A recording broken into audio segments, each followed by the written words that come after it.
বিসমিল্লাহির রহমানির রহিম। আসসালামু আলাইকুম বন্ধুরা, কেমন আছো? আশা করি ভালো আছো। আমি আল্লাহর রহমতে অনেক অনেক ভালো আছি। তো শুরুতে দেখতে পাচ্ছ দুটো কবুতর। তো কবুতরের সাথে আমাদের পরিচয় করে দিই। এটা হচ্ছে কালাচান, এটা হচ্ছে দলাচান। তো এই কবুতরগুলো দেখাচ্ছি কারণ হচ্ছে কবুতরগুলো আজকে আমি কাটবো। তো কী জন্য কাটবো সেটা বলতেছি, একটা লাইক দিয়ে কিন্তু পুরোটা ভিডিও দেখবে। তো আজকে আমার 4 ভাগ্নি জামাইদের দাওয়াত দিয়েছি। তো তাদের উদ্দেশ্যে আর কি রান্নাবান্না করতেছি। তো এই কবুতরের মাংস ভুনা করব। তারপরে হচ্ছে ডিমগুলো এখন সিদ্ধ বসাইছি, ডিম রান্না করব। তারপরে যে ইচা মাছগুলো খুব সুন্দর করে বেছে ধুয়ে নিয়েছি। ইচা মাছগুলো রান্না করব। একটা লাইক দিয়ে পুরোটা ভিডিও দেখবে, অবশ্যই বলবে কেমন হয়েছে। এই চিংড়ি মাছগুলো তোমাদের ভাইয়া সে বাজার থেকে এনেছে। তারপরে আমি আর কি গরুর মাংস, তারপরে মুরগির রোস্ট রান্না করার জন্য সকল ময় মশলা বেটে নিলাম। এখানে আছে জায়ফল, জ্যোতি বাদা, বাদাম বাদা, পেস্তা বাদা, তারপরে হচ্ছে অনেক ময় মশলা। তারপর আমি এনেছে টক দই। এত মশলার নাম এখনও মনে পড়তেছে না। অনেক 4, 6, 7 পদের মশলা বেটেছিলাম। তারপরে এই দেখো কবুতর মাংসগুলো আমি কি সুন্দর করে ভুনা করেছি। অনেক সুন্দর করে ভুনা হয়েছে এবং অনেক মজাদার সুস্বাদু হয়েছে। যারা খেয়েছে তারাই বলতে পারবে। তো বন্ধুরা একটা লাইক দিও প্লিজ, একটা লাইক দিয়ে পুরোটা ভিডিও দেখো। সবাইকে ভিডিওটা দেখার জন্য অনুরোধ রইল। তারপরে আমি একে একে সব রান্নাবান্না করেছি। আমি সব করি নাই, আমার বড় ভাসুর আর আমার বড় যা রান্না করেছিল মুরগির রোস্ট আর হচ্ছে পোলাও। কিন্তু পোলাওর ভিডিও আমি করতে পারিনি, অনেক তাড়াহুড়া ছিল, অনেক ভিডিও আমি করতে পারিনি। তারপরে ডাল রান্না করলাম। এক জামাই আর কি ডাল খাবে, সাদা ভাত রান্না করছি। ডালটা টমেটো দিয়ে খুব সুন্দর করে মজা করে ইয়ামি করে ডাল রান্না করলাম। ডালটা কিন্তু অসম্ভব মজা হয়েছে। তো তারপরে দেখতে পাচ্ছে এই যে এটা হচ্ছে আর কি গরুর মাংস। দেখছো গরুর মাংসটা কি সুন্দর করে রান্না করেছি, কিন্তু কোনো আলু দেইনি, শুধু কষা কষা একটু ঝোল ঝোল রেখেছি। গরুর মাংসটা কিন্তু অনেক টেস্টি, অনেক মজাদার হয়েছিল। আমার রান্নার প্রশংসা আমি করতেছি, কারণ রান্নাগুলো খুবই মজাদার হয়েছে। তারপরে বলতেছি সব জামাইরা আর জামাইদের দাওয়াত দিয়েছে, কিন্তু বড় জামাই আসতে পারেনি। তারপরে এই দেখছো কি সুন্দর করে শুটকি মাছ বোনা করছি। শুটকি মাছটা কিন্তু অসম্ভব মজা হয়েছে, আমার কাছে তো ভীষণ ভালো লেগেছে। কিন্তু আমি রাত্রে আর কি তখন আর কি খাওয়া দাওয়া করতে পারিনি, ভাল লাগেনি সেদিনকার রাত্রে। তো সবাইকে দাওয়াত খাওয়াইছি, আমার কাছে অনেক ভালো লাগছে। তো তোমাদের ভাইয়া বলতেছে বড় জামাইকে নাকি আবার দাওয়াত দিয়ে খাওয়াবে, সবাইকে আবার একবার খাওয়ানো হবে। তারপরে সবাই একসাথে হলে আমার কাছে অনেক আনন্দ লাগে। আমার তো পিকনিক করতে অনেক ভালো লাগে, সবাই একসাথে আনন্দ হইচই করবে।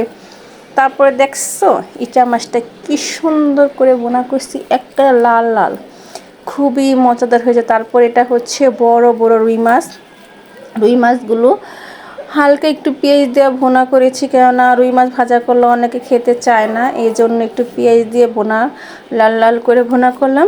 তারপরে এই যে আসতেছি, এটা হচ্ছে ডিমের কোরমা। দেখছো কি সুন্দর হয়েছে কালার। এখানে কয়টা ডিম অবশ্যই কমেন্টে বলবে। আমি তো জানি এখানে কয়টা ডিম, কিন্তু আমি বলবো না, তোমরা অবশ্যই কমেন্টে বলবে। এই ডিমের কোরমায় অনেক হালকা ময় মশলা দিছি। ডিমের কোরমাটা কিন্তু অসম্ভব মজা হয়েছে। তো পোলাওটা অনেক, প্রত্যেকটা খাবারই মজা হয়েছে আর কি। অনেক আনন্দ সহকারে রান্না করেছে, সবার জন্য মজা তো হতেই হবে।